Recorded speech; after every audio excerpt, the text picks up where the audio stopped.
So let's make it happen. Sure. Live Okay, stream. Hello. it's starting in a Hello. bit. Okay, Okay. setting up. We're starting in 5 seconds. Okay. For how we're doing this. Wow. We are live. Go live. Well, welcome, world, to our Zoom room. And today we're going to have a launching of our ekphrastic book called Improvs in Black and White. It's a book which shows the combination of either having an image and an ekphrastic poem, or some type of a concrete poem, or some type of a creative graphic poem. All images done in black and white by you poets from all over the world. It has been just a great pleasure to oversee this project with Martin and put this book together. It just shows that ekphrastic poetry is alive and doing well. I thought what I would do originally was just run down the book from in the order, but because of the time zone variations, there are some of us like who are far, far away. It's very deep in the night. So I'm going to change the order. And I thought what we would do is everyone who's here that has contributed to the book, I'll call on you. I'll read your bio and some thoughts that you have about ekphrastic. And then I'll put the poem and the image on the screen, either in a single page or a double page, depending on how it kind of works best, like that. And we'll read through that. And afterwards, after we finish, I think we should have also an open mic, and we'll get some of the poets that are here that only had minimal. I mean, there are a lot of poets here that have just one poem or two poems, and we can do some extra poems. We'll take turns sharing with the crowd, and the authors of the book will do some additional poems as well to show ourselves various other aspects of your work. Okay, that sounds good, and I think I will start with Neil, if it's okay. Neil, if you're okay to start. Neil is from Singapore. And being from so far away and the lateness of the hour, Neil's book actually ends the collection. And I thought I would do that because it just has such an up, as you'll see. It's just such a nice way to end, or such a nice way to begin. So here we. Okay, so I'll put the book on. I'll put the pages on like this. I'll read a little bit from the bio, and then we'll go through the poems. So Neil, living in Singapore, a former career banker and relatively recent minted poet, wrote sporadically in his youth, followed by a longer pause, working from his pandemic purgatory. He wrote 6 books of poetry. His work has been showcased in the Singapore Writers' Festival and at the Jaipur and Bangalore Literature Festivals, as well as poetry anthologies published in the US, UK, and South Asia. The photographs were by Avrin Hoon, picked up his camera some years ago, and you can see some things about him. He's working in Kashmir. And the paintings and photographs are first seen and then felt. And ekphrastic poetry is about creating images that are felt based on what the poet has seen. The black and white grainy photo images teased away at the oysters of my mind. That's great. Their stories were just waiting to be told. So Neil has presented haikus with a photograph. Neil, why don't you read each haiku twice, okay, as they do in Japan? Yes, indeed. Thanks. So I'll just start with the haiku, and then we can kind of pause and absorb the photograph. You'll see the photograph out there. Purposeful steps all. He going hell for leather, she, the grace of lace. And when I first got this photograph from my high school buddy, Arvind, and by the way, we've not met since high school. That's a project at some stage we will. We've got a few things in mind, more on that later at the end of this. But he has actually been back to this place in Florence a couple of times, and he's met the lady who's got her back a couple of times as well. So I'll read the haiku again. Purposeful steps all, he going hell for leather, she, the grace of lace. And the grace of lace idea came from the curtains in the background. So thank you. Moving on to the next image, if I may. I'll make it a Yeah, little smaller so you can see it. I hope you can see it. Yeah.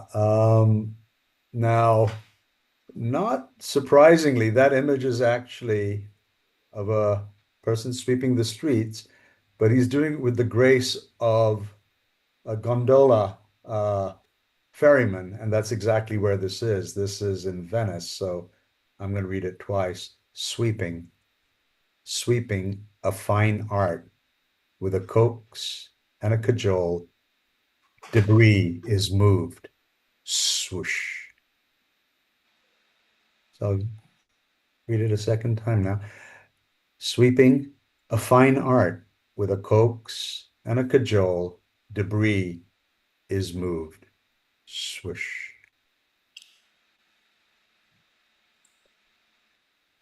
Okay. And on to the next. And I think we move from Italy to France, and no prizes for guessing exactly where that is. Anyone who's been to the Eiffel Tower will recognize it. I guess the image is a little bit small, but the distinctive rivets in the metallic structure, it's unmistakable. So that's the Eiffel Tower in Paris. And the moment I got this, I just couldn't help notice this feller being stuck between the two ladies there. So here's the haiku. Try my best to please. Sourdough bread with ham and cheese, divvied into threes. So, English language haiku on the 575 doesn't necessarily have an end rhyme scheme, but I think I test the boundaries of that theory quite often by, I naturally float to end rhyme. So this is an example of that. So here goes again. Try my best to please. Sourdough bread with ham and cheese, divvied into threes. So, bit of humor in that one. Hmm. And the next, we're still in Paris, and I just thought this was a wonderful image of two people sort of staring intently at the ground, and I couldn't help but come up with this haiku. Nonchalant, aloof, stares intently at the ground. Should she look right? Smile. It just, catches that moment of what's going to happen next. There's just so much movement, yet stillness in the photograph. It's just delightful. And that's Arvin's specialty. He's able to sort of zoom in on moments. Nonchalant, aloof, stares intently at the ground. Should she look right? Smile. So that's that one. And on to the next, if I may. Thanks, Mark. And actually, Arvin's taken again. We're in Paris, and Arvin's taken quite a few photographs of this very bakery. There's one with a lady in high heels. I chose this one because you'll see in a second why. And the haiku again, 575 goes like, same old bakery, same old bakery, same old street, silent the tread in his hush puppies. So there's obviously the play on words there. And I'll read it again. Same old bakery, same old street, silent the tread in his hush puppies. So, yeah.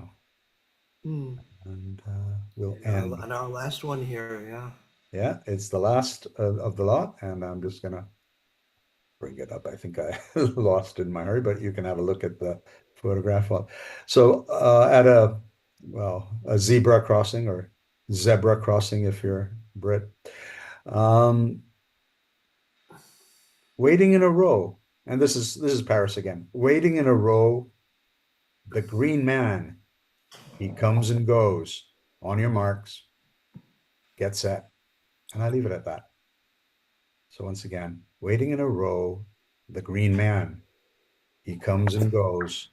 On your marks, get set. Go, Mark, over to you. There you Oh, go. thank you. You're Thank welcome. you, Neil. That was really a treat. You're welcome.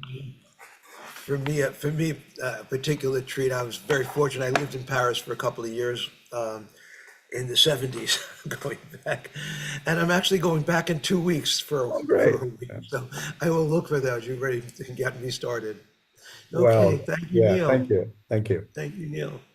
I think I'll move next to the beginning of the book, and then I know there are some others that need to read a little bit earlier, but I'm going to introduce next Alexandra. Hi, Alexandra, from Greece. And Alexandra, for many of you that are Zoomophiles, will recognize Alexandra's work because of some of the most unique work we've seen. We've not seen it in black and white. Let me go back to the front, pardon. There we go. By the way, I did not mention the, I'll just take a second off, if I may, Alexandra. There's a quote here from in the beginning, it was all black and white, which is one named Maureen O'Hara, who was a grade B actress in Westerns in America.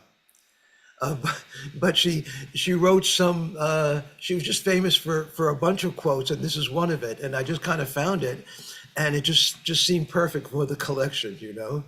So there we go. So Alexandra Brooks was born in the year of the horse of fire in Greece, where she spent many years living in the wild mountains of the island of Hydra. Just that, just that beginning gets me right there, Alexandra. Wonderful. Later, she attended St. Mary's in Wiltshire and studied European thought and literature at Angela Ruskin in Cambridge. She lived in Paris and New York before returning to Greece to settle. Her father was a renowned poet and author and had a successful publishing company in Greece. Her mother was a ballet dancer as well as president of the dance union in Greece. Her family's social circles ever since she was a little girl, both rich artists, writers, and academics.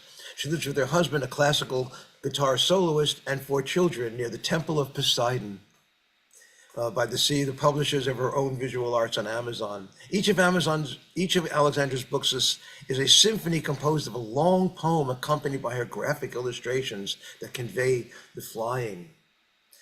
And she writes, "How Could I" was written for my husband, Takis, a classical guitarist who often accompanies my readings. And we've experienced, those of us who have experienced that, it's just a great multicultural event.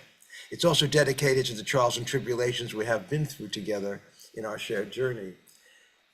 And although these are short, and we'll get more of you later, Alexandra, I'm sure, but here we go.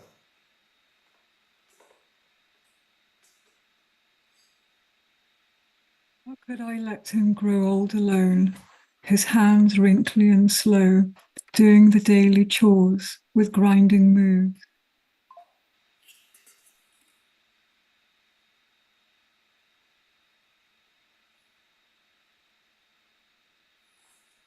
How could I let him grow old alone, sitting in his garden, picking lemons and oranges, staring at the hollow sunset?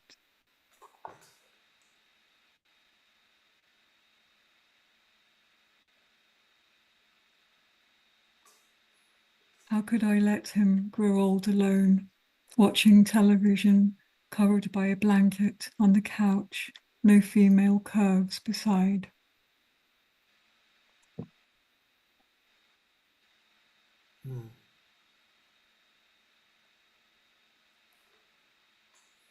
How could I let him grow old alone, the man who wounded me heartlessly so many times?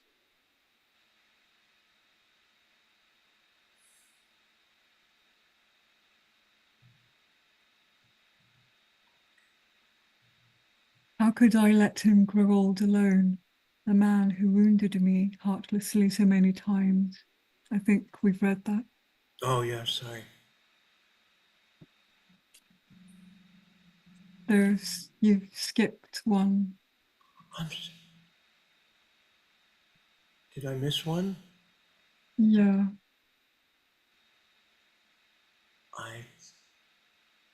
maybe it's not, you've skipped it entirely. One.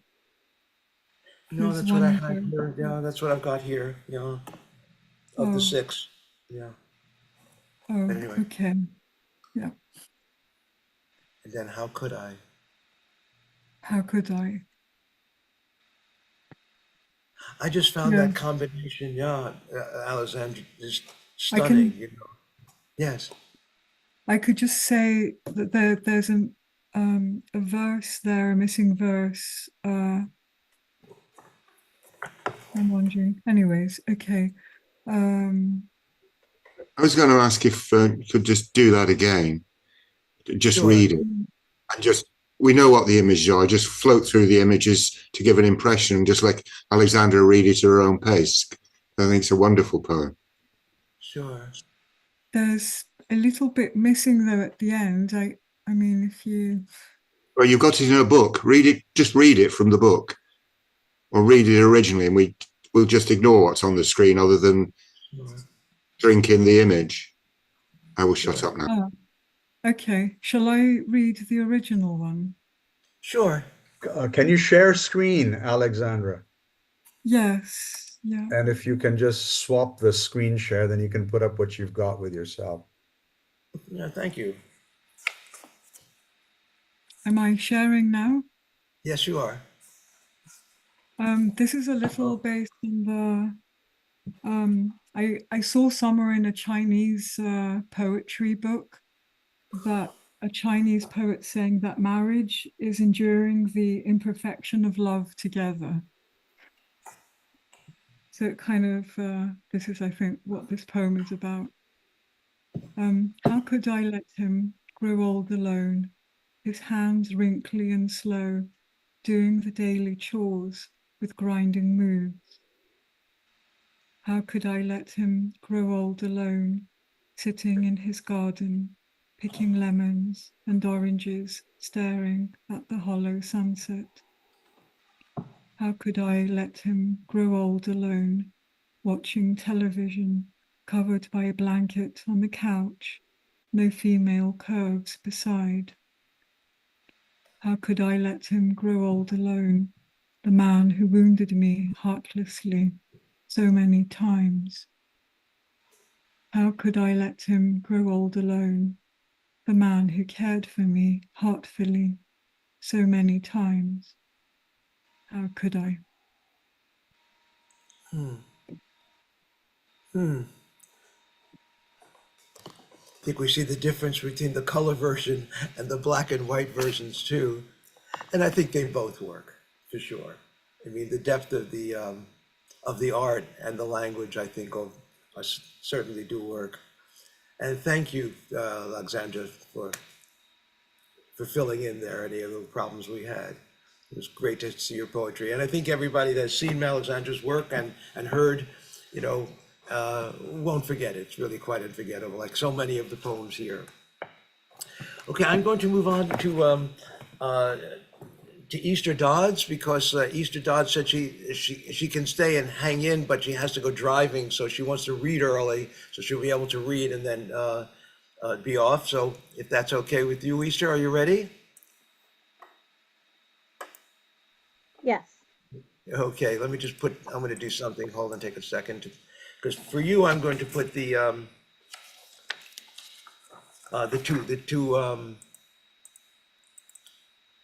two page view on. It's taking a second to there it is. Okay.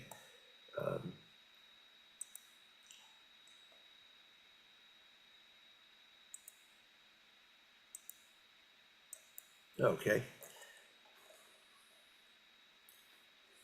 Page 47. Okay, so then.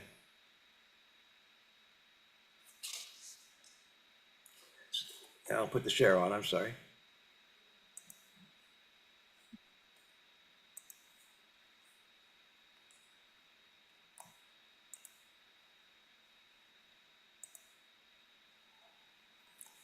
So. Can you all see that okay?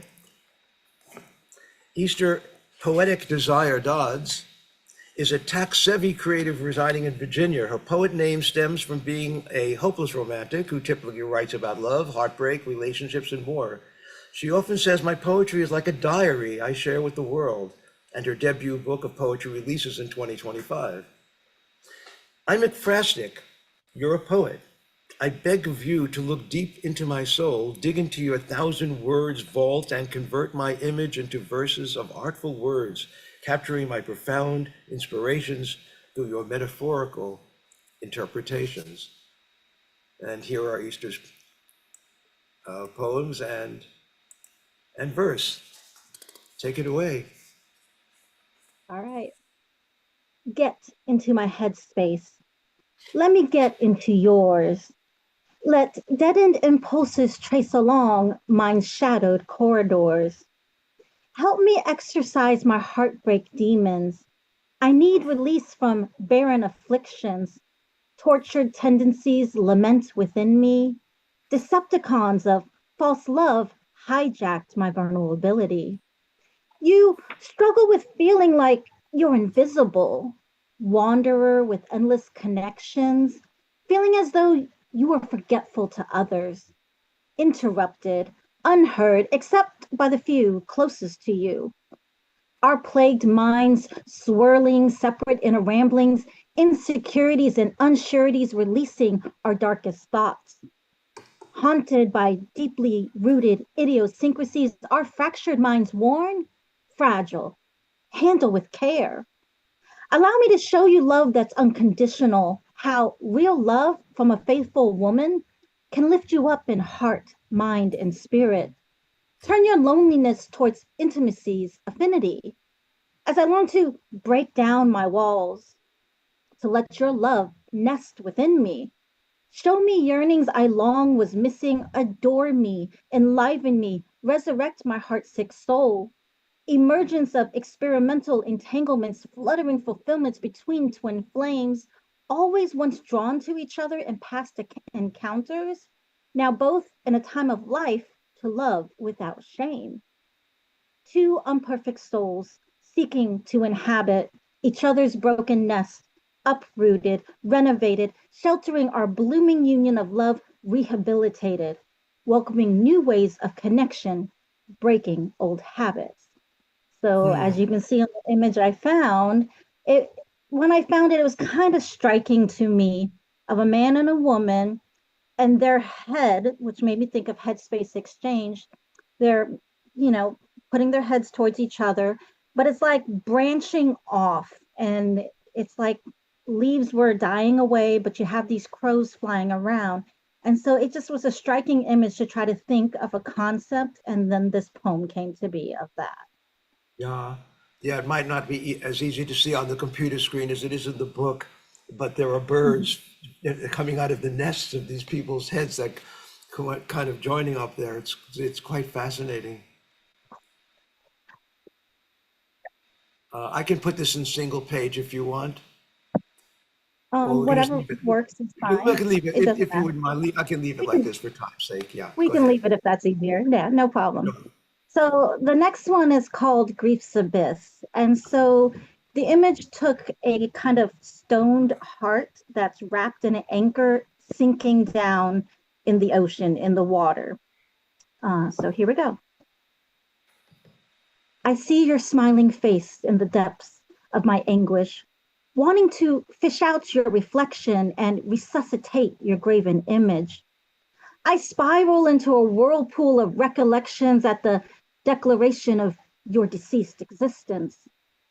My heart is heavy with grief, a stoned realization frozen in time, cracked around the edges, open cuts gurgling with stuttered beats. The binding chains of heartbreak, a boa constrictor cutting off my blood flow, tightening around my chest, suffocating me beneath the grips of torturous disbelief. I'm poisoned by swallowing this gobsmacked truth. Weighed down in an ocean of tears, drowning my breaths, gasping, choking, losing air with each breathless attempt to hold in the stifling sadness of the agonizing atmosphere of misery, till I can release a blood-curdling scream into my pillow of silenced sorrow.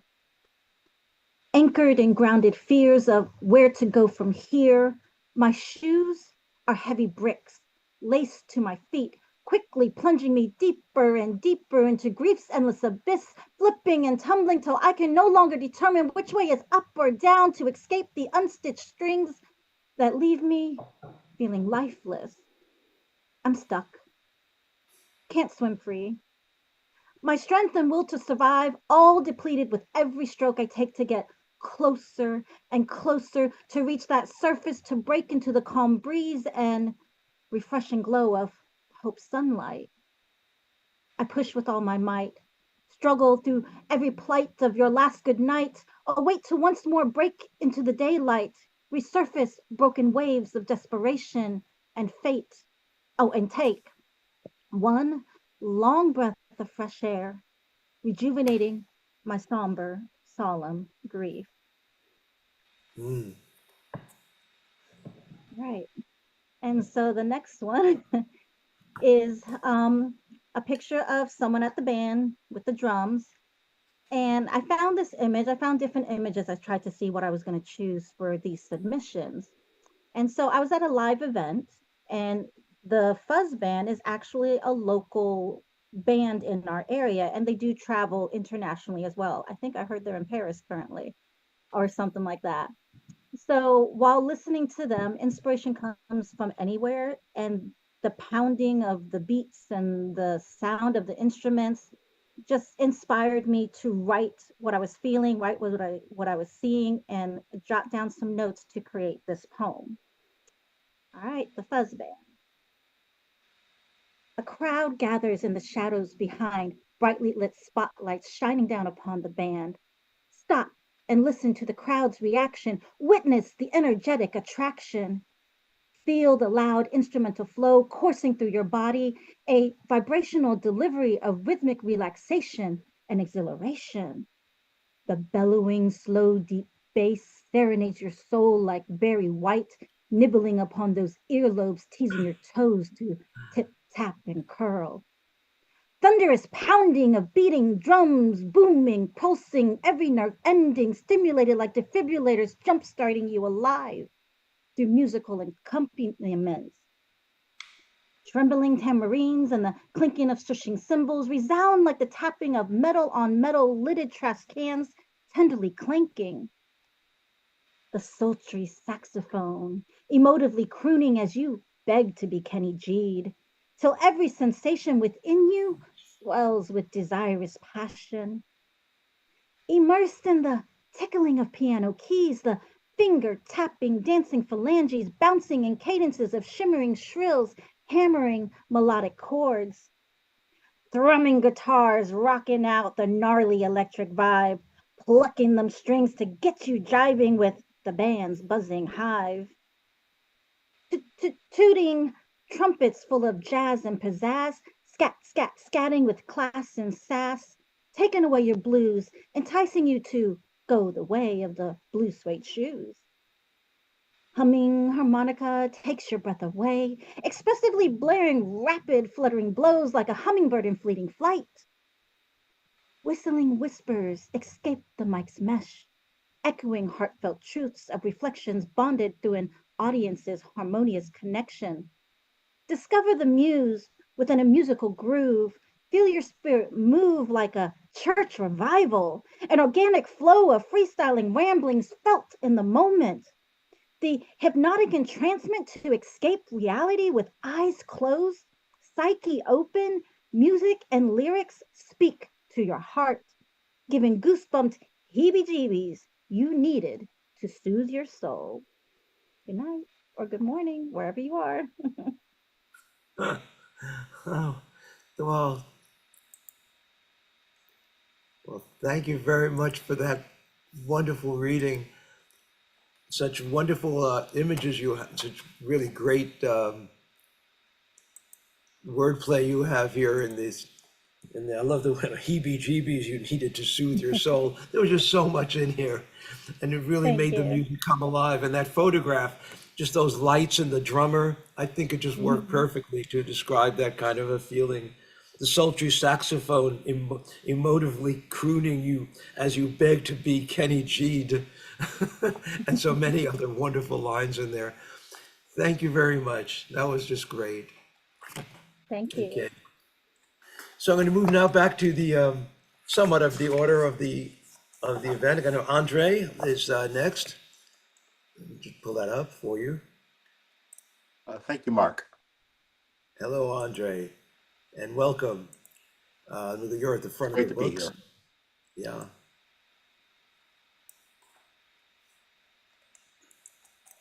As we'll get through the whole book, whoops, get away from there. As you see what's coming up, there you are, Andre. So, Andre Lamont Wilson was born to poets in Los Angeles. After they died in 2019, he began writing poems and essays. He has published in the Sun magazine, Rattle, Literal magazine, and the Ekphrastic Review, among others. His chapbook, Hauntings, won the 2022 Newfound Prose Prize. Congratulations. On Tree Climber, the poem represented here, an old black and white photo my mother took of my brother and me climbing blooming plum tree inspired at my ekphrastic poem, Tree Climber, written in iambic pentameter blank verse. I reflected upon the boy I was, haunted by divorce and an arson fire, and the man I would become, a published writer.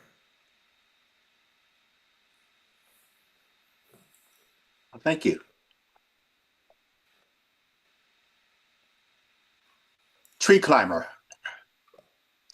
When I reflect upon myself, the boy in processed silver nitrate, black and white, achieves his balance mid the blooming buds. Forgotten memories invade my mind. I play behind a beige suburban home. My brother climbs the tree above my left. He hides among the limbs like Robin Hood, while I perform for mother's Kodak lens. My rooted legs appear to branch like grafts, by stripes across my chest like bees abuzz. My fingers grasp around a purple branch as I invert a topsy-turvy world. Recall my father being far from home. Recall my mother raising 5 alone. Recall the Halloween when arsons burned our porch and fear enveloped me like fire. Forget it all? Perhaps imagine spring within this tree's embrace as petals float like flakes of snow dislodged from shaken limbs. Imagine blossoms, fragrant, rare perfume. Imagine blooms forecasting summer plums. Imagine chirping birds atop this tree. Imagine sun and wind caressing chins. Imagine balance beams and winning gold. Forever free, forever young, the boy within a black and white memento plays. How often does he seem apart from me? Could he imagine I would climb this far? Thank you. Thank you. You know, I really love the photograph that the abstractionness of the photo. It's there and it's not there, like in the poem. There's really worked wonderfully together. Thank you so much, Andre, and I hope you'll stick around. We'll Thank get a you, little Mark. bit more of your poetry later too, as well. Yes, I have Thank one you. poem. Great. Thank you. And thank you all for Yeah. coming out today. Oh, it's wonderful. So next is my friend Lee Allen, who let me get this out.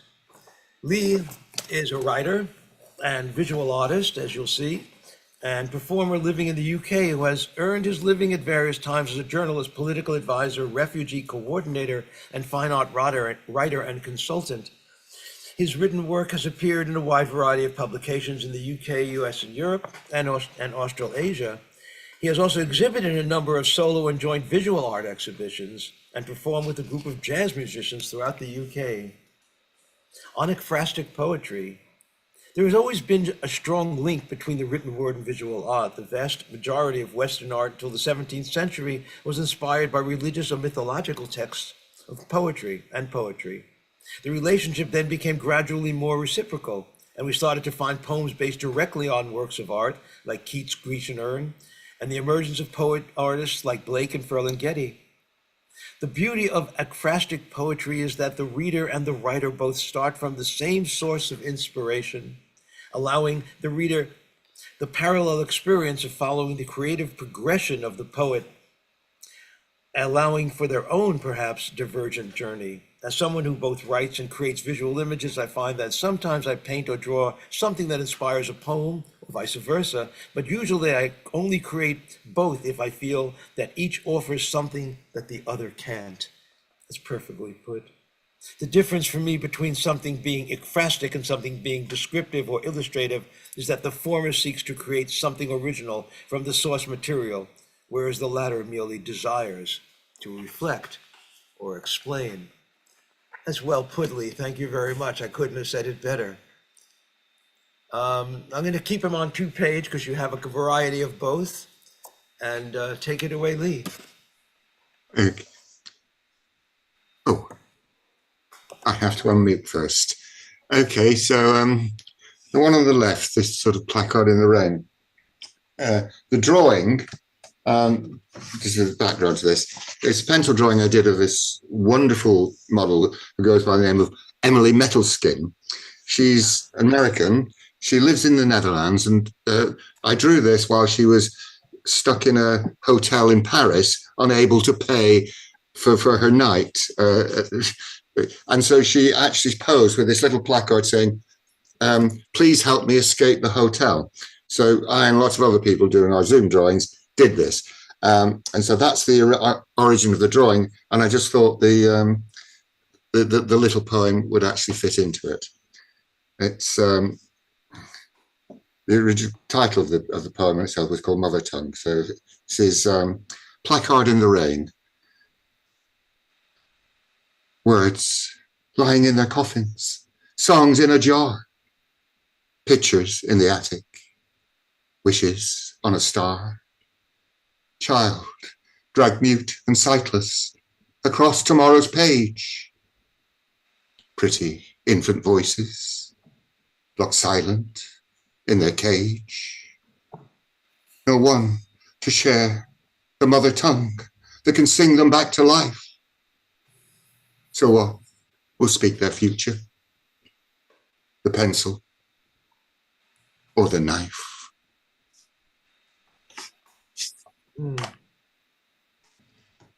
And the little poem on the right is called Culloden Revisited. And the image is what I call an amalgam, which is basically 2 photographs and a pencil drawing, which I've merged digitally. The 2 photographs, one is of a cemetery, the other is of Port Merion Beach, which is in North Wales, and is where the cult TV series called The Prisoner was filmed. And the poem is called Culloden Revisited. Bleak and godless place, perched between locked sky and stunted heather, the site of the last pitched battle in British history, and one of the most one-sided. It is said that of the roughly 1,300 men slain in less than an hour on that cold spring day in 1746, only 50 of the dead were soldiers of the British Crown. The rest were Jacobite rebels. My overriding sense as I take my first steps onto Culloden Moor is that I have just entered a desperate place, a place of death, a place of sorrow, a place of execution, a place where arrogance and folly cross swords with ruthless brutality and the callous disregard for human life, a place where 300 years later my tongue recoils at the bitter tang of death and putrefaction that still lingers in the air. Some say that between the waning of the worm moon and the waxing of the pink, the wind sweeps across the blanched and twisted moorland grass, cursing the living and reciting the names of the long forgotten dead. Fear clings to the air. the living,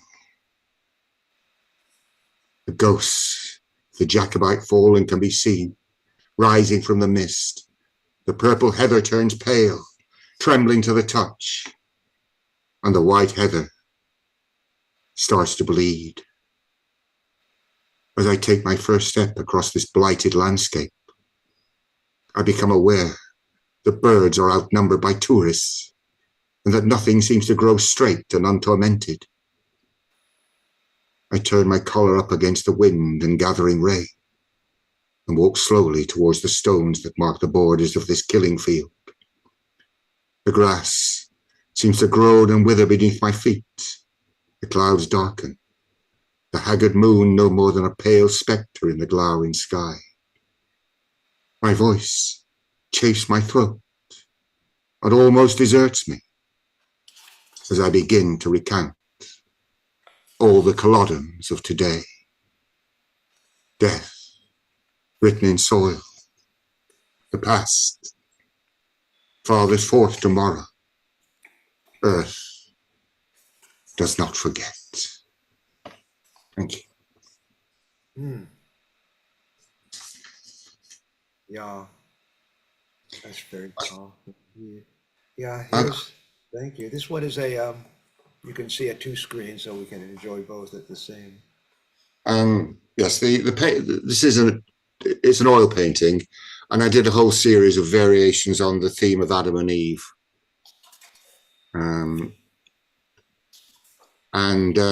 Originally she was holding an apple, but being a cheat, I decided it would be a pomegranate as far as the poem is concerned. And this is called For Love of Pomegranates. For love of pomegranates, I have turned from you.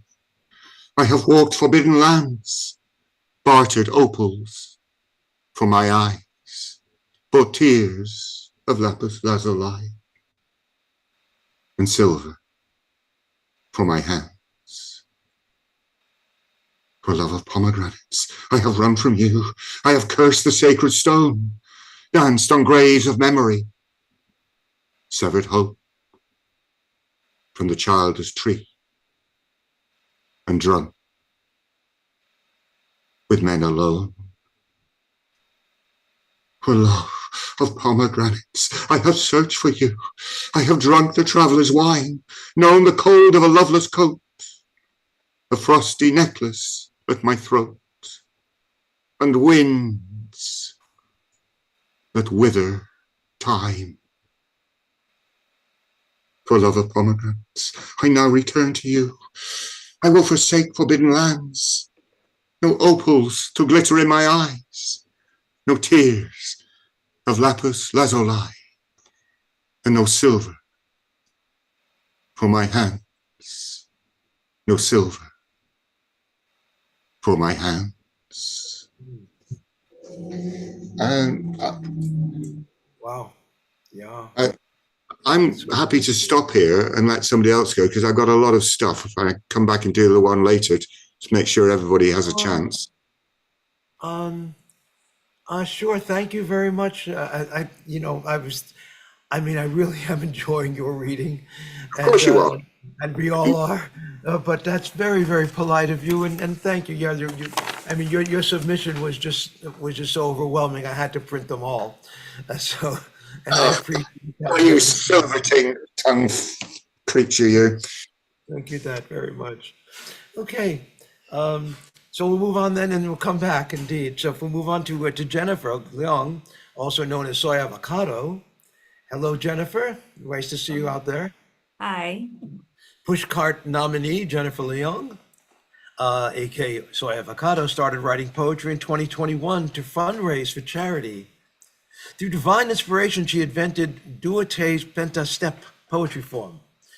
Her poem Hills, written in this form, won the Spirit of the Festival Award at the Francis Brown Literary Festival Multilingual Poetry Competition 2022 in Ireland. An advocate for hope who writes multi-directional and multilingual poetry, it was an epiphanious revelation to her that poetry lifts the spirit and is not just about form or wordplay. She believes there exists a poet in each of us and conducts poetry workshops to encourage poetry writing. The fun part about this poem, and I'd like you to read also in a couple of ways, as you suggested, Jennifer, is you may read the stanzas across in a zigzag manner, down the 3 columns, or in any other order, and they all work. You may read the lines in a different order from the last line to the top, the line with each stanza. And there are some footnotes here that one is that there is a superstition that when one points to the moon, the ears get cut off. And there's another, I don't have a choice, I really have to aim at it with my camera, is a quote from, you'll see in Singlish. And the ship-like platform structure spans across all 3 towers of Marina Bay stands, which we'll see. So we have the photograph of the moon and these people and this multi-directional poem. Thank you, Jennifer. Take it away. Thank you, Mark. Thank you so much. So this particular photograph is by my classmate, William Ong. He's Instagram photographer for 2024, 2025, I can't remember. So he's got a lot of photos that are very, very stunning. So this is just one of them. And Marina Bay Sands is actually a building that is relatively new, and it's got 3 towers, and this particular bridge or platform spans across all 3 towers. So the poem is called The Closest by Far. This is the closest by far I'll get to the man in or on the moon. I am a big fan of his. I couldn't find him at noon. So, sad stalker stages. Turns out, he's the one in the round mirror suspended in air. The suspension bridge is missing. I sense suspense. But all's good. We are all on deck on this massive platform. It ably holds us up. We stare at the moon. Take care not to point, else our ears will go. Bo Bian got to point with my camera lah. It's my only shot to get his picture beyond the horizon. Fly me to the moon. I need a spaceship panning across triple towers. I feel his pressing the back space key into blank space. Into blank space, the backspace key, I feel his pressing. Triple towers panning across. I need a spaceship. Fly me to the moon beyond the horizon to get his picture. It's my only shot. With my camera lah, Bo Bian got to point. Else our ears will go, take care not to point. We stare at the moon. It ably holds us up on this massive platform. We are all on deck. Suspense, but all's good. It's missing, I sense, the suspension bridge, suspended in air in the round mirror. Turns out he's the one. So, sad stalker status, I couldn't find him at noon. I am a big fan of his, in or on the moon. I'll get to the man. This is the closest by far. Turns out he's the one, suspended in air in the round mirror. We are all on deck. It ably holds us up on this massive platform.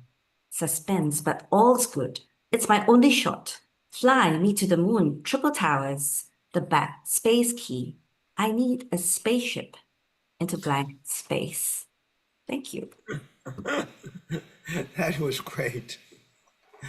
What a unique concept to do a poem that works in so many directions and in ways like that. Really very exciting. Well, I just find that it's possible to do it this way. I don't really plan to start writing that way. So some poems are not multidirectional, some just happen to be multidirectional. So but this Sure. one happens to be, and it's different from the Dua Tres Pentastep in the sense that this one has 3 lines per stanza. Dua Tres has got 4 lines per stanza. Although there's no 4 in the name of Dua Tres Pentastep. Okay, I'm rambling. That's it. Thank you. No, it's okay. No, please.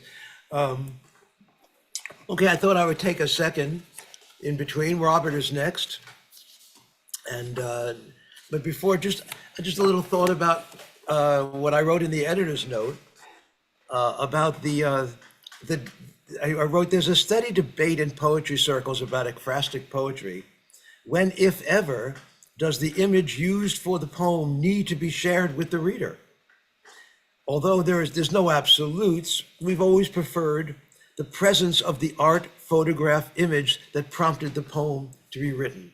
That's myself. There's a magical collaboration that can exist between the two, an interaction between image and real time. Each poem in this collection is inextricably linked to its picture. That's how I felt when I try to put together the collection. And there are many times I find that in a lot of ekphrastic collections, of course, they don't show the image. And in that respect, very often the poem works very nicely on its own, as do many of the poems written in this book work very nicely with their own. But they take on another character when the photograph is there. It becomes alive in a different manner. And that's what I love about this type of ekphrastic poetry. There are many ekphrastic poems I've written where I don't show the picture as well, because it's not necessary. It's just a prompt. All poetry is prompted by something, be it a photograph or a thought or whatever it may be. So you don't always have to mention the prompt that prompted it, unless it's important to the intent of, and the poem. So in this particular collection, I felt that everything kind of worked that way as the editor. It's really a great joy for me to do that. Okay, I'm going to move on to Robert. Robert, let me put you on a single, this will take a second, on a single page, because each one of your poems is written as a single page. I think I'll have more dimension. Come on, pop up, there you are.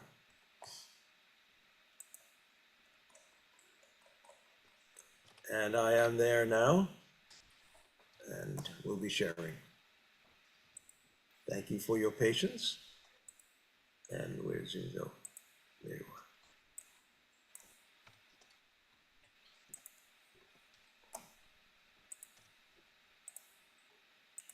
So, Robert Fleming, the left, the poet, is a visual poet from Lowe's, Delaware. His books are White Noir and Conway in 4.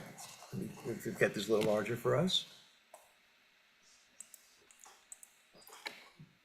And Conway in 4 in 1, and number 4. He is founding, contributing editor of Old Scratch Press and editor of Instant Noodles. He created a visual image layout for Saint Anywhere Else and both the text image layouts for the 4 other visual poems. And his associate, Chad Parenteau, who is the photographer. And he wrote the text, I'm sorry, for Saint Anywhere Else, and is a poet from Boston. I'm sorry, missed that. And Robert says, our goal was to have a high level of integration between the poem and images, and to make it easy for the reader to see the text by using fewer words and maximizing the text font size. And here's the first one.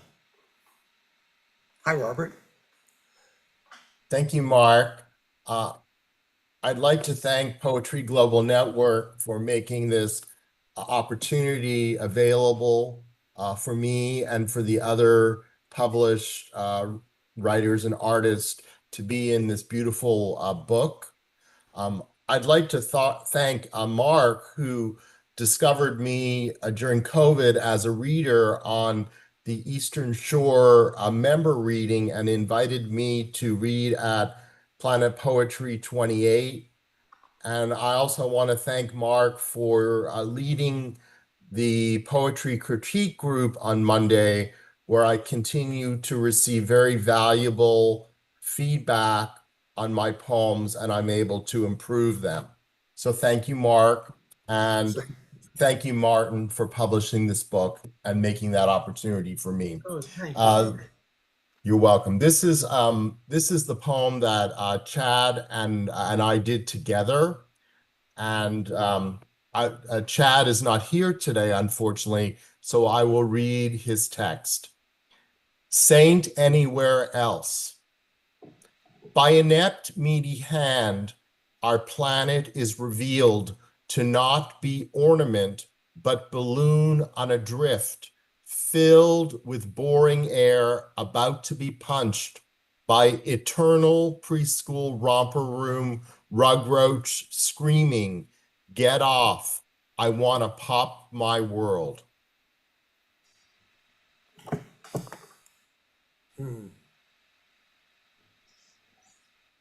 Okay.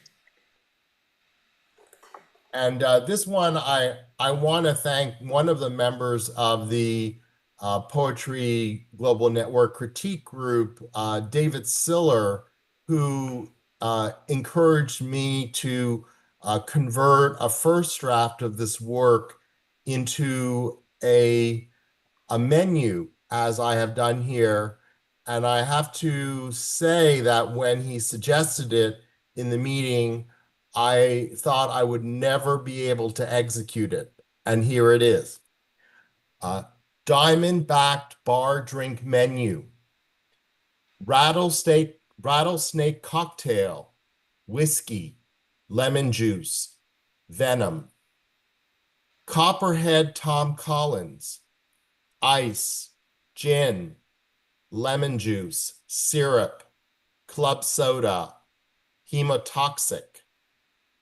Pit Viper seizure, bourbon, Grand Marnier, vermouth, cytotoxin. Water moccasin martini, gin, vermouth, cotton pits. Sidewinder sour, rum, lime juice, syrup, Crocus cerastes. At blood level 10% toxin, bartender refusal grants emergency room rattler.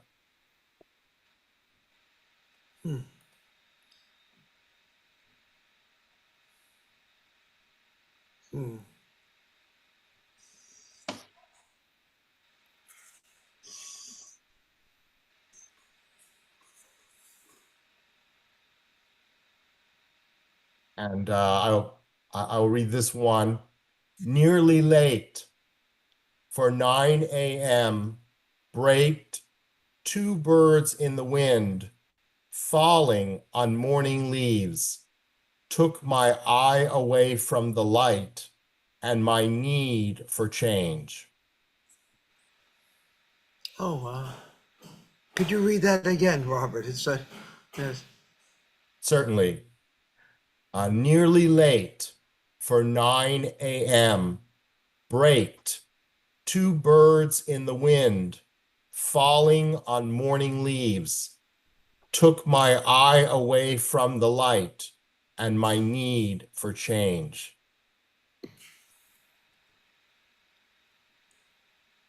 Huh. Yes. And this one is a haiku. Well, Da Vinci fly. Wood has no winged bird soul. Need a soul to fly. And once more. Well, Da Vinci fly. Wood has no winged bird soul. Need a soul to fly.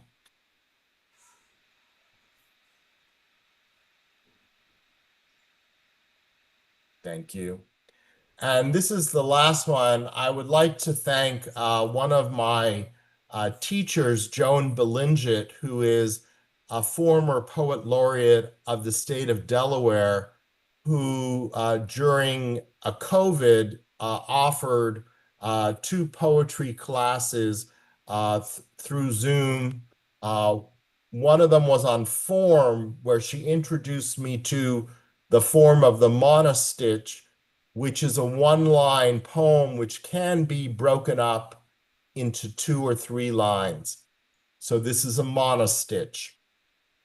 A stallion chases a filly through a barn door. Mare in foal. A stallion chases a filly through a barn door. Mare in foal. Thank you, Mark. Thank you.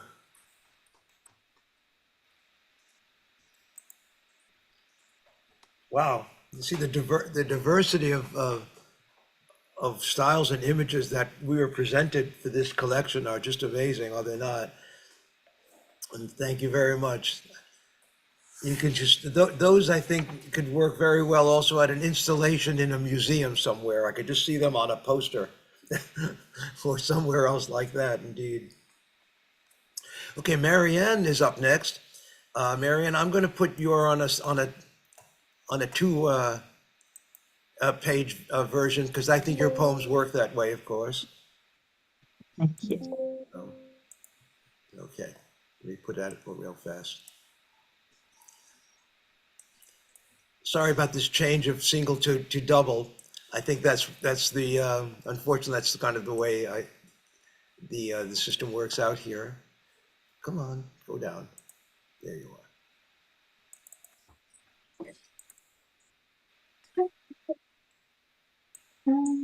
Thank you for your help on it, Mark, just so I I can got read. you. I have you. You're I on have my you now. phone? I have you now, Marianne. Okay, Um, and I'll be right Thank back. you. Marianne's on the and Zoom. Come on, Zoom. There you are. Sorry, Mark, I'm not seeing the screen pop up. Yeah, no, it's going to be coming in a second. Perfect. There you go. Thank you go. so much for accommodating me, by the Sure. way. You might see this apparatus here. I'm bringing greetings this morning from the Department of Nutritional Studies at the University of Toronto, where I'm hooked up to an IV. So I appreciate you accommodating the schedule of the researchers this morning. Oh my. Well, we all certainly are hoping whatever it is you've got will be a short-lived problem indeed. Well, Marianne, What I've got is good health, and it's a nutritional study about dairy versus plant foods. So, yeah. Okay. Yeah. Okay. You say IV. Well, Yes. Marianne Tuck left daylights as a Montessori teacher in Toronto, Canada. Her poems and short stories appear online, on the air, and print in North and South America, Europe, Asia, and the Caribbean. Her work has been nominated for Best of the Net and the Pushcart Prize, inspired by 2 decades in tropical Saint-Martin. In her third collection, Rainbow Country, is slated to appear in mid-2026. I'm regularly inspired by art and artifacts from all times and places, UNESCO World Heritage Sites, museum collections, even snippets of other writers' work. I'm especially delighted that 2 poems selected for this anthology are accompanied by the photography and digital artwork of poet friends Leonard Lund and Tenzin, or Sfango Nuebe, respectively, whose creations prompted me to write. And here we go, I'll place them down. Thank you. Okay. The first piece that you've displayed is Meditation, which was inspired by an image from poet-photographer Leonard Lund. I stand with my back to the screen door, sheltering from the morning rain that rinses the wooden deck we built in the weeks before our youngest arrived. The dogs ran to the corner of the yard as if they think to find the rising sun there. I have stood here for decades while you sleep the sleep of newborns in a bed above my head, in a meditation that is mine alone, as so few things are anymore.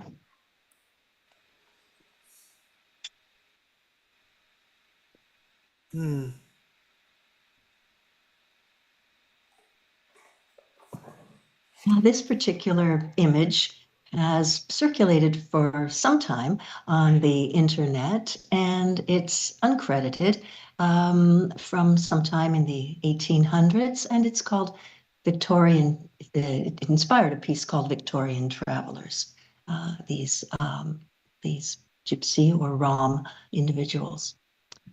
From what part of not around here do you come? They ask, thinking they know something about us.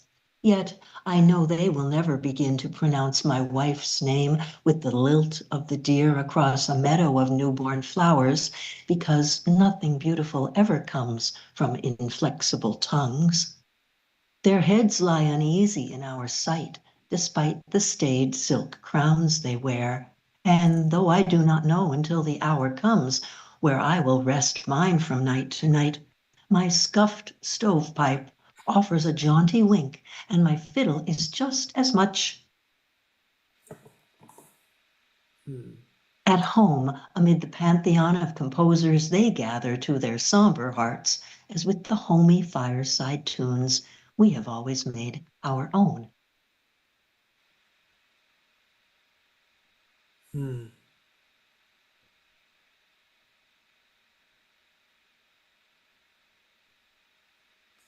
And the last piece was inspired by artwork that I saw on Instagram from poet friend Smogo. And this is called Medusa. In the time before our rich red land rose from the wishbone of Mother Earth to stretch green and inviting arms from horizon to horizon to horizon, my sisters and I ruled the primordial seas. There we faced implacable currents, sapphire ebb and turquoise flow with unflappable equanimity. Our millennial daughters do not forget locks woven in the style of coral reefs, modern Medusas at war with all that is at war with the divine. You say,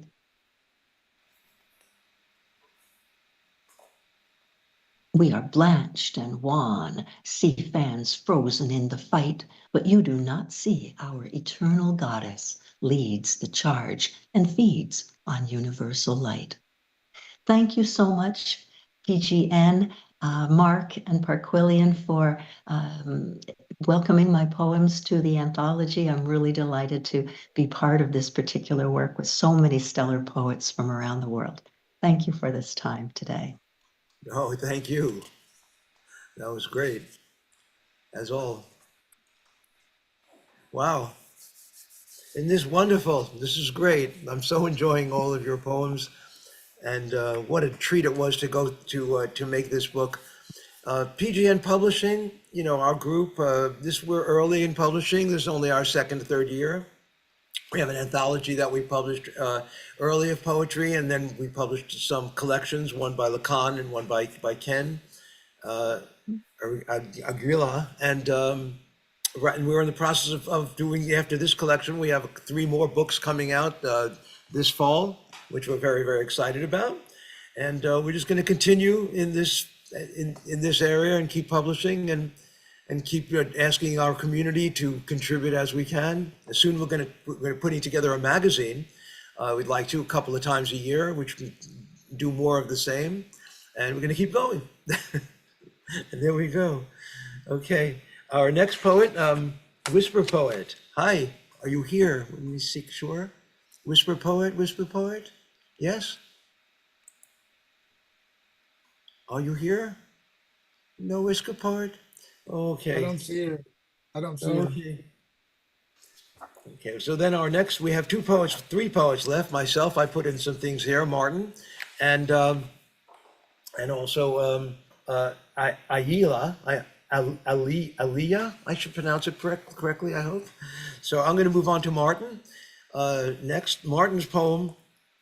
Martin, first of all, of course, as I mentioned at the beginning did the cover to this delightful collection, which has gotten a lot of praise. I mean, I don't know how many hours Martin had to put this together to make this work. 200 some odd languages in different fonts in black and white. So thank you for that. And here's let me get Martin up right there. You go. What's coming? Martin Parker. Martin is a drafter, graphic web and font designer, graphic artist and poet with a bachelor's degree in linguistics based in Washington, D.C. And I don't know how many languages Martin speaks, but I know it's quite a few. He is a lifelong language nerd who has been fascinated by many facets of language since childhood, including linguistics, typography, calligraphy, and poetry. His latest passion is creating multilingual word calligrams, or images created from words in many languages.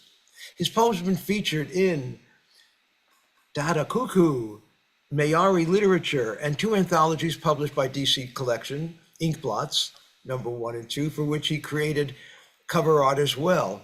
That was a poetry group that we had in Washington, DC before COVID, which has become a workshop since then.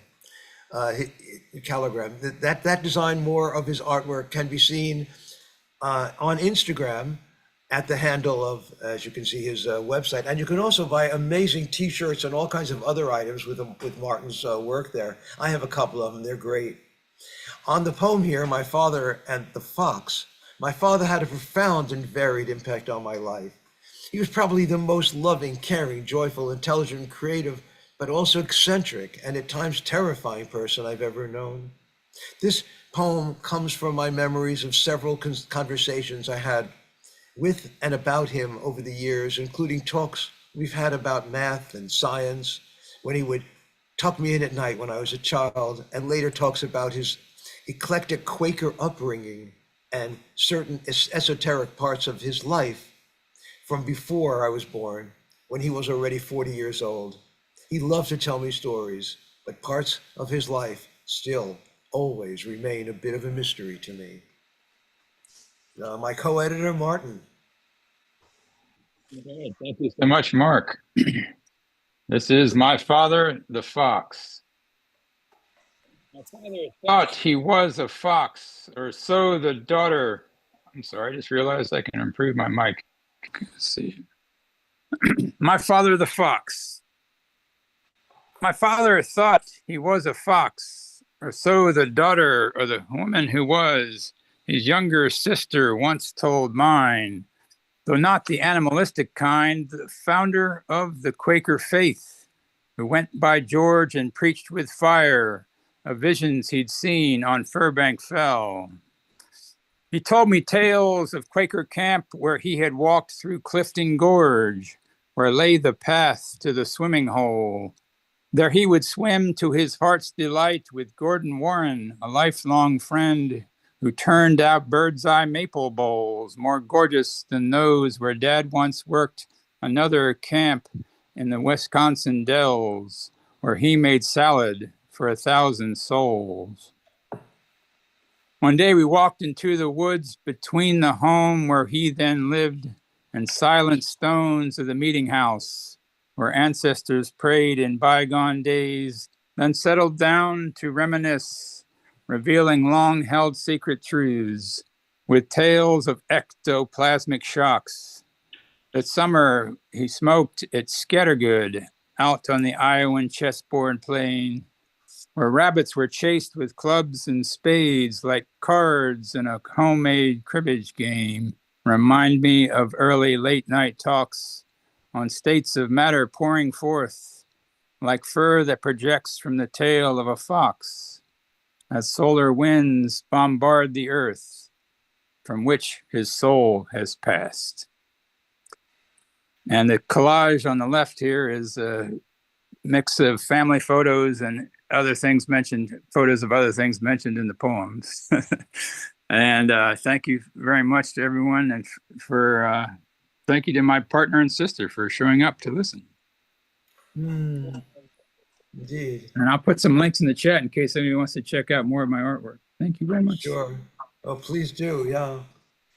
All right, we just have, there were some other poets that could not make it today, but those that are here, of course, are the ones reading, and are next. And there's 2 left, myself and Aliyah El Amin, I'm meeting for the first time, is a poet and founder of You Are Right Here writing collective. Her work often explores resilience, cultural identity, and legacy, weaving sharp detail and layered reflection. She's been featured in Artists from Maryland and Maryland Bards, Creative Currents, the Stafford, and Neopoets anthologies, and was recipient of Right On, Funniest Poem Award. I love that. A Kentucky native, now based in Prince George's County, Maryland, she continues to hone her craft and is a recent graduate from DC Kahneman Workshop. Luminary Cloaked in Shadows is a layered piece to Georgia O'Keeffe, whose quiet defiance and quiet elegance still ripples across generations.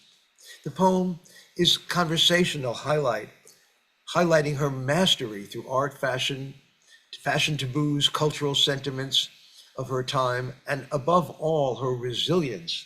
The piece questions how art and identity are honored and credited to leave a lasting legacy. Ekphrastic poetry, she writes, is an act of revisioning.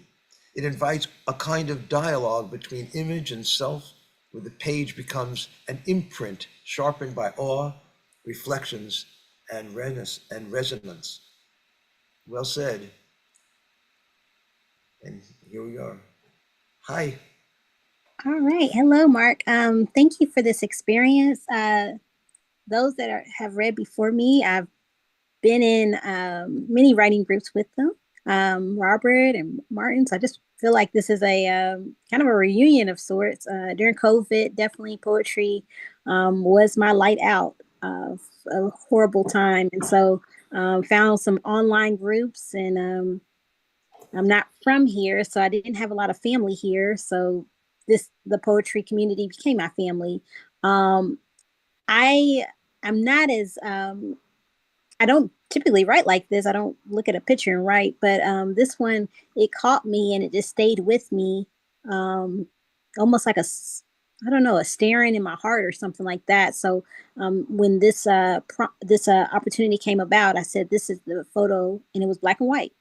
And her artwork is typically not black and white. It's vibrant, beautiful colors, turquoise and rust and all these gorgeous colors. And so this one was kind of a departure of that. But anyways, this is kind of a conversation, a funny conversation. So I'm going to go ahead and read.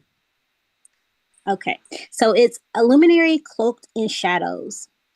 Oh, you timeless beauty. Is that a Diane von Furstenberg? It's gorgeous in that black on black, like the plague. Is it grief or pity tied around your waist? Oh, let me behave. I would have gone with a pop of color, fresh like jade.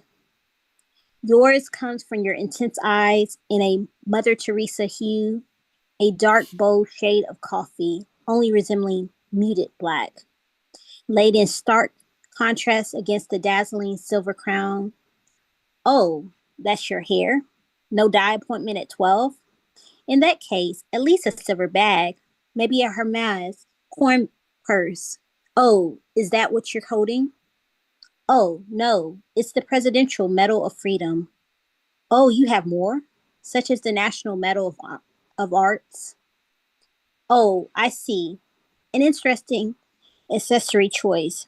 You could dangle them from a belt, like stepping back in time when honing art was of high value, not from pixels and high resolution, but steady like the hands of pocket watches. Technology has washed away art like soap on the rope.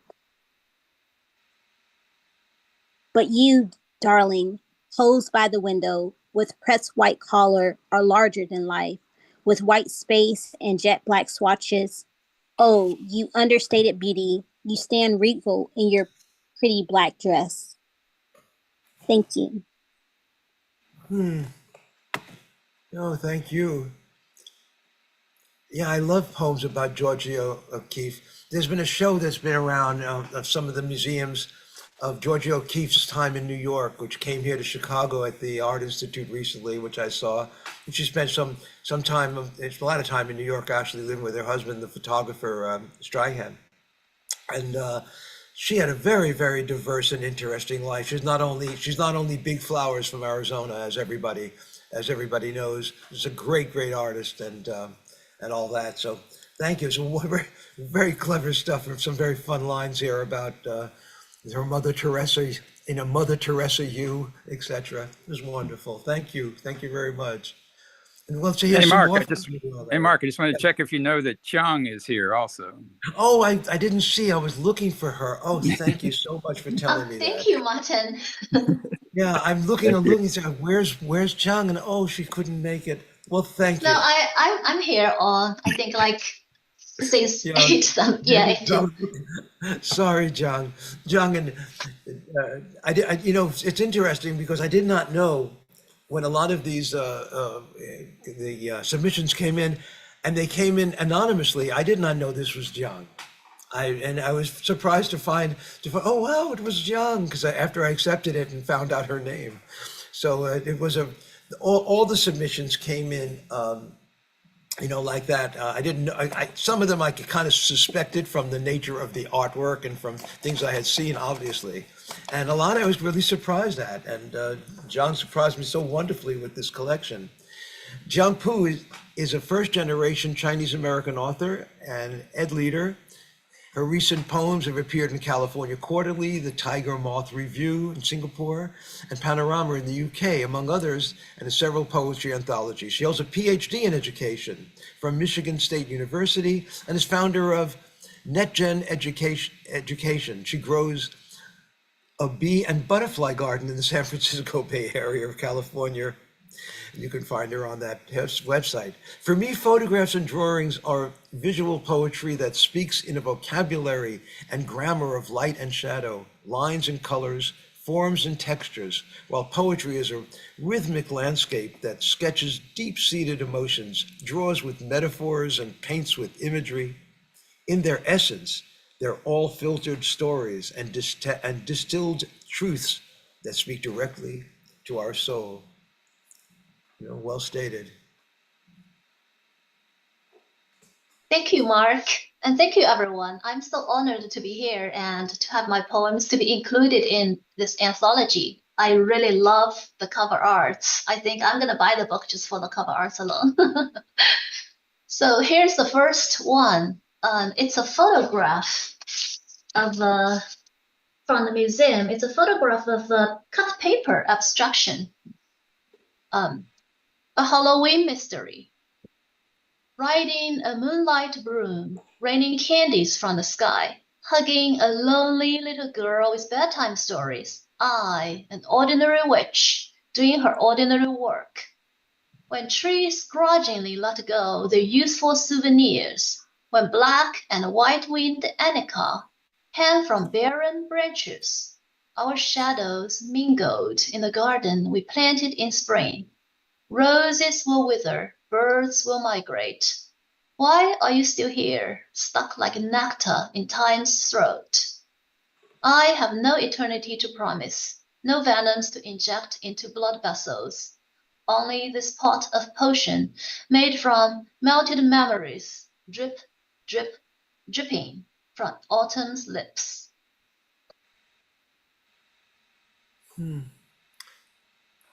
Next picture, please. Yeah, and there's the pic on it. Yeah, I see the underneath the picture we have your. Here are two. I'll keep them in double if it's okay with you. Yeah, it's okay. So this one is a photo that I took from the Santa Cruz Sea Glass Festival. So it's called Sea Glass. In a previous life, some were lost. Some were trashed, some shipwrecked. Broken, buried in ocean's bosom, they have been reborn. Storms, a persona of fate, decide when and where they will be tumbled ashore and exposed like moments of personal truth. Rounded by time's tide and ocean's shadow work, their edges no longer cut or bleed your fingers like lost love. They don't hide their scars. There are so many. Every scar sings smooth jazz. Each a storyteller, a memoirist. They glitter like epiphany, more lucid than summer's tears, waiting for your encounter. And this last one was actually an artwork by my son when he was at the age of 10. I think he was surprised when I wrote this poem. It's like, the poem is not what he had in mind when he painted this. A toast to summer's end. There, I will let go of purple-scented memories like a handful of cold marble. Unleash trapped songs the way a pine cone cracks open her heart and then releases leafy wind seeds. My freed fingers will canter and gallop, clip-clop on black keys, imprinting a virgin scream. Outside, The sun is packing for a trip back to the horizon. Sky, desert, forest, and ocean all folded into origami. I ask barefooted sunset, dye my white dress coral, and needle a tattoo on my naked shoulder. Soon the autumn wind will erase heat waves and thunderstorms, rocking an empty tree swing above a harvested lavender field. Thank you, everyone. Thank you. Soon the autumn wind will erase the heat waves and thunderstorms. Yeah. Thank you, Jiang. And Thank you for having me. I'm sorry I couldn't find you in the list of people here. I'm so happy you're here. Okay, I guess that leaves me. I guess Mark? yes. Is Mark. there any, I missed anybody? Yes. Yes. Terry Jude Miller is here. Yeah, Terry's It's the not beginning of etching the show? astrology. He's in Yeah, another she's group not- with not- us, not- so not he in can the- read the eventually. book. Yeah. Yeah. Okay. Just want to make Yeah, sure. once we finish, after my poems, we'll open this up to everybody can read a poem or two, I'm sure. And some of us that have been in the collection that had shorter readings, of course, and or to add a piece, and I think we should do that as well for the last part of the program. So for myself, well, since I wrote this little biography, I got an MFA in poetry at Columbia College in Chicago. I have some books out. Reflections in the Time of Trumpius Maximus was a 2021 book, which I'm unfortunately continuing to write a little bit about because I can't help it. I have some books, ekphrastic books called Billboards of Chicago, which use street art as an ekphrastic prompt. And I've been published in a variety of places, like so many of the other poets here. And this was the poem, some of the poems that kind of prompted the book. I started writing poems in relationships to these photographs and had the idea of maybe asking other people to contribute.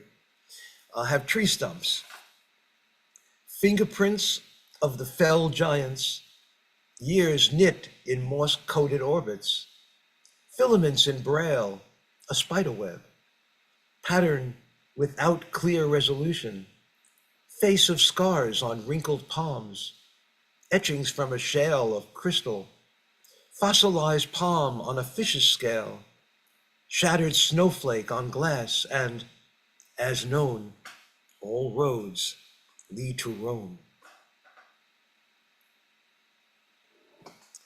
For tree roots, how like the tree with veins deep in the earth are we. How like the tree with veins deep in the earth are we. Tree bark. The skins of trees are wise beyond their years, filled with faces that change with seasons. You never see the same face twice. They appear as wizards, thick lips, nymphs, hollow eyes, made wise by wind, coated in moonlight, wrinkled like shale. Winter road. Trees stretch fingertips to touch the hourglass of sky. Here in Michigan, at the end of the flat road, the white above, the white below, the fragrant sting, the fireplace offers all the land, the sound of Rasgueado and home. And my last poem, Clouds. Dragons assemble in phosphorescent air, names from Adam's cheeks cast out with hysterical angels, hovering above, swollen with elusive laughter, bursting to a hilarity of faces which transform weeping rain to landscapes of imagination with long teeth and corrugated wings, the shifting extinction of beasts joining into the one.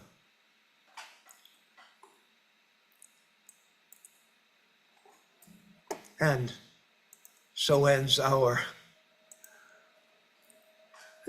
book launch.